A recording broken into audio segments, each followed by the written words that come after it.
Sorry, what? Okay, cool. Hi, my name is Amar, and so people have seen any of my work. Give me a cheer. Yeah, some of you. Yeah, some of you have seen. Yeah, I'm quite a famous guy. So I've been told that I want to share the story of my life with you. How I became a comedian and why am I doing what I'm doing right now. Yeah. So and I hope I'll share my story with you, and please ask any questions you have at the end of it, because I want this to be valuable for you guys. So you're all MBA students. I remember I was an MBA student at one point a few years back now, and yeah, I used to listen to speakers come and say whatever they wanted to say, and I would forget everything. Yeah. So I hope you remember something from what I say today, because it's something that I feel really strongly about. Yeah. So so I'm sure you all are studying as management students right now, and you want to do something in life. So people want to be successful in life. You made sure. Yeah. Yeah. Okay. Good. Right. Rest of your ठीक है हमारा काम चल जाएगा. So I just want to tell you, okay, this is one message I'm going to drive across what I'm going to say today. Okay. Don't be successful. Okay. Don't be successful. Be happy. All right. That's a message I want you to remember by the end. I'm done talking and sharing what I'm come to share. I want you guys to remember this because and I'll drive this across what I'm going to say as I'm going to tell you about my story. Because success. So this is what I've learned in the journey of my life so far. Okay, that happiness is success, but it's not the other way around. Happiness is success, but it's not the other way around. Success is not always happiness. Okay. So as a child, I was quite shy. Now I've done a lot of shows across the country, and I've spoken to people at different platforms. But as a child, across my school life, I was very shy. I had no confidence whatsoever, because confidence is an outcome of working hard and knowing what you're doing, right? Confidence is an outcome of preparation. Confidence is an outcome of knowing what you're doing and doing a lot of stuff before realizing, fine, I'm good at this. But I had no confidence. I had no confidence to speak to anyone. I was the I was the shortest guy in class once. And I was the shortest guy in the school, and I used to stand front first in the school assembly all the time. And everybody used to bully me because they're like, he won't say anything no matter what you say, because if you're the shortest and the weakest, right, you find bullies. So I would be bullied, I would not say anything. I had no confidence whatsoever, right? And throughout my school life, I focused on a lot of things which were my weaknesses.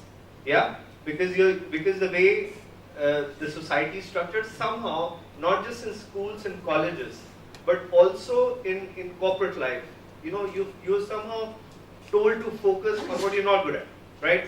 So I was never good at mathematics. So are you guys people good at mathematics? No? No? You're not? Yeah. So you're not good at maths? Well, like you guys, that's good. Yeah, because all my life I've been really envious of people who've been good at maths. I was really bad at maths across my school life, and I let that affect a lot throughout my life, right? Because I was good at English. But nobody told me you can be good at English and feel good about it.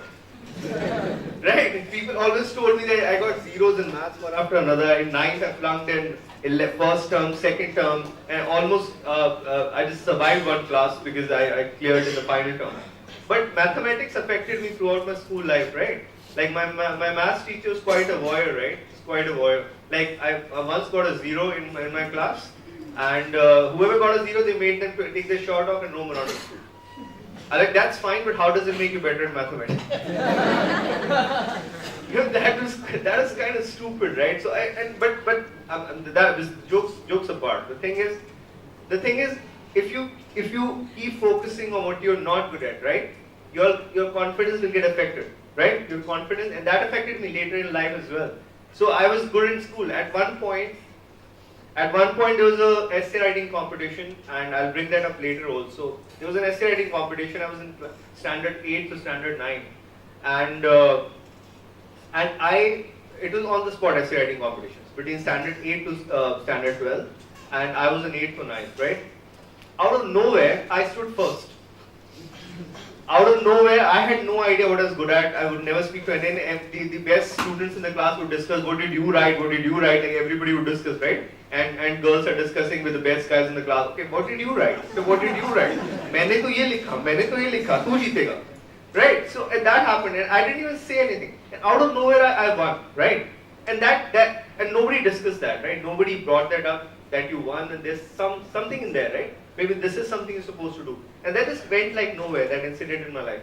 And after 9th and 11th also, mathematics affected me. And so after 10th, I took non-medical.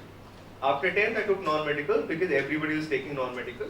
Because that's what most people in India do. Most people do what most people do. This is a general rule of society, alright? Most people do what most people do. Because very few people have the guts to say, fine, this doesn't make sense to me, I will not do it. Right? So most people do what most people do, so I took non-medical. But I flunked in 11th, in 11th standard, flunked in both physics, chemistry, almost survived in maths. And thankfully I was like, fine, I'll move to commerce. But my reason to move into commerce was not again because I love commerce, because I wanted to survive science. Yeah, otherwise I had to drop out of school altogether, right? So I moved to commerce, and then I started commerce, and after that, after finishing 12th, I did BCom pass. Yeah, from Delhi University I did BCom pass because everybody is doing BCom. Yeah, and in Delhi University BCom pass means pass. They're very easy. They're the easiest program that you can do, and I did that. And I tried to do a lot of things at different points in my life, right? So when I did BCom pass, I did. My father, so the greatest expectation that my father had of me at any point in his life, इसको 10,000 की नौकरी मिल जानी चाहिए. That's all my father expected of me. Yeah, he's like कि तुझे लेकिन BCom pass करके तो 10,000 की नौकरी नहीं मिलेगी. So he enrolled me in CA.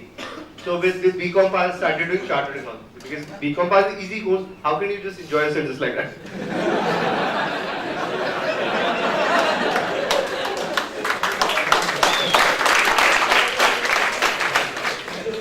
Because enjoying yourself in life is not the agenda in India. You're not supposed to enjoy yourself. Right? So he was not happy that I was just doing BCom and I was just studying and doing. I was trying to figure out life, right? We need time to figure out life also. We can't just we can't keep rushing from one thing to another. We need time for introspection. We need time to think what we're doing in life, if our steps make sense or not. We need that time. And you guys have the time right now. Take the time for introspection, right? So I was doing chartered accountancy. So unfortunately I cleared the foundation exam. Unfortunately. Unfortunately I cleared it. And then in second year I started doing the internship, CA internship, and with that you had to do articleship. And the way articleship works in India, you pay a CA somewhere money and he just signs off the articleship, or you just work under a CA for some time. I hated it. I hated the intern level of CA, and after doing 3-4 months, I quit that as well. Yeah. Now again back to square one. My father's lost again. अब तो 10,000 का नौकरी नहीं मिलेगा. Right. So after that was in second year of with my BCom. So he enrolled me in CAT. Okay, fine. You start preparing for CAT now because you have to get 10,000 का नौकरी. BCom के साथ तो नहीं मिलेगा. So I enrolled in the CAT exam, and the first time I took the CAT exam, I got 9 percentile. Yeah, I've still got that sheet with me. I've kept it, right? I'm telling you, if you get a 9 percentile, you can still survive through life. So I got a 9 percentile because I was, my mind, mentally I was not ready for it. Mentally I was not ready for the exams, and being given my background, I was not that good in maths, and 70 to 80% of the CAT paper, as you all know, I'm sure, is mathematics. Like this data interpretation of quant, it's mostly mathematics, right? So I didn't do well. So that was so that nothing happened, right? So I did my BCom, I got through BCom, and then after BCom, what do you do now? I didn't get a job, right? I didn't have a job, so what to do with life? So I was like, fine, what should I do now? So I was like, fine, I like traveling, alright. So I'll do a travel tourism course. So after graduation, I did a travel tourism course thinking I will get to travel. But people who have never done this, let me inform you, people who do travel tourism courses, they never get to travel. They just make people travel. They have no chance to travel because they get in the travel industry, it sucks you out totally. Okay, but the thing is, I got a job after the course, alright? So they're back in process like Amar, Galileo, where flights are booked and all. So I was in a process like that. I worked. So there's a BPO kind of a setup, and I worked there. There's a company called Vertex in Gurgaon, And I worked there for about 3 years, right? And I was preparing for CAT alongside, right? I was preparing, and I took the CAT exam 5 times, right? The last I got was 89 percentile with 3 years of experience. I managed to get into SP Gen. Yeah, so that is one of the objectives. But my objective to get into the SP Gen was obviously to get a better course, to prove to myself this is something I can do well. And I got into SP Gen, and eventually I got my MBA. Yeah, I eventually got my MBA, and I had a job also. My father was a little happy by now, right? But the thing is, I did my MBA, right? So that was about 2008, I did my MBA. And I'll tell you something, you know, when I went to MBA, so it was in Singapore, Dubai, SP Gen Singapore, Dubai campus. And the first leg of my MBA was in Singapore. And I went there and I got depressed. I literally got depressed. I got so depressed because the majority of the batch was from India's top colleges, engineering students. They were doing really well in the course. I had a misconception that on my mind that I wasn't doing well. I'm not as good as these students are, right? So I got depressed. I stopped attending the classes, started staying in my hostel room only. And that was a very painful period of my time, painful period of my life. I had to come back. I mean, my situation got so bad that I had to come back to India. So I left Singapore, I left the campus, and I came back to India. That was about October 2007. Yeah, that was the first time I went, and I had to come back to India. And I went to a psychiatrist. My father started making me get those medicines which I hated. But during that time, I got to introspect a bit, and I tried to understand why did that happen, right? That is happening because I was comparing myself to everybody else. You know, if I look back at that period of mine, it's very difficult to understand why somebody gets depressed. Different people get depressed for different reasons. But depression is almost an avalanche of negative thoughts. You allow a lot of negative thoughts in your life, a period of negative thinking, that makes you depressed. Yeah. So I realized that. I realized that because I was comparing myself to everybody else, I got depressed. And then I went back. Then I went back again to restart the course, and I completed my MBA. And since then, I've never compared myself to anybody else. Now I realized that so this is one point I want to drive to you, right? I don't know if you guys, any of you run here, any of you are runners here. So I'm a marathon runner also. I've run a few marathons. And if you run a marathon, you'll realize that life, because marathon runners, unlike people who do sprint runs, are not trying to race each other.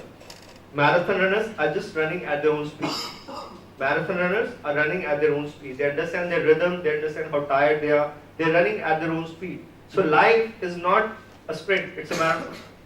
You have to run at your own speed. You have to stop looking at people who are ahead of you, who are at the back. Maybe you help people at the back, okay? But you don't feel bad about people who are ahead of you because they're running at their own speed. Yeah? So I realized at that point that because I was comparing myself to other people, I got depressed. So I went back, and after that, I never compared myself to anybody else. Yeah. So that was So I completed my MBA in 2008, and I got a job with a Singapore-based company called SATS, which is Air India SATS. So there's a joint venture. So I got in that. And SATS is a company, in case any of you have heard. So SATS is a Singapore-listed company, and I started working with them. Yeah. But again, my life had a lot of twists and turns. Somehow I didn't expect all of that. So after working with them for a year and a half, the project was doing very well. And I was in Delhi then, and they laid me off. They suddenly laid me off, right? So we look for security in jobs, right? We look for security. Then fine, I get into a job. Especially our parents' generation, they're like, you get into a job and you stay there for the whole of your life, right? That's largely our parents' generation. But I was there for a year and a half, and suddenly the project was doing well. And it was the first day of January of 2010. I remember I walked into my office, and my boss was like, Amar, I'm sorry, we'll have to release your contract. Yeah, I had a 7 lakh loan on me. Because my MBA, I had to take an education loan, I had a 7 lakh loan on me, and I was just simply laid off, right? And I went back and they're quite confident, fine, I'll find something else. But for 6 months, I didn't have a job. For 6 months, I didn't have a job. It took me a long time so I had to eventually take a job which paid me less than what my MBA job paid me, right? But I got into advertising, yeah. And I got into a job which I totally hated. It was a job, it was a client servicing role in an ad agency. Okay, but I'm a creative guy. I wanted to write, right? But it's a client servicing role, and I had to take it because there's no other option available. And I hated it. I quit the job after a year. Yeah, you're liking this interesting story? Yeah, some of you are like, okay, fine, where are you going with this? Yeah, and then I was trying to get into market research, and after a year of that, I got into Nielsen, which was a great job. It was a better job than I had earlier. I got into Nielsen. I worked there for a few years. But so something happened in all this period. There's a bit of destiny somewhere which is involved, which kind of finds you somewhere, right? So during my time in advertising, I had a colleague with me, and his name was Sayak, and he asked me out on an open mic. He used to run open mics, right? And I saw Papa CJ on that open mic. I don't know if you guys know. So Papa CJ is one of the best performing comedians, and I saw Papa CJ. I was like, dude, this is amazing. You know, as a child in school, when I was so shy, I really wanted to get on stage. I really wanted to be on stage and do something about it. That's the reason I studied marketing in MBA also, that I can study marketing and maybe that'll help me be on stage, sell stuff, talk about things. But I didn't have a chance. So when I saw Papa CJ on stage for the first time, like, this is outstanding, this is amazing, right? And my reasons for doing things till then hadn't been to make me happy, right? I was all this while I was trying to be successful. You know what is the difference between being successful and being happy? Anybody wants to contribute? What wants to say? What is the difference between, like, some of you said, right, you want to be successful. Who said they want to be successful? Yeah, everybody, almost everybody said, right? Like, tell me how would you, would you consider yourself successful? When you achieve some desired goals. Like what, for example? For example, the position you want to go and you achieve it in after 5 or 6 years. Yeah.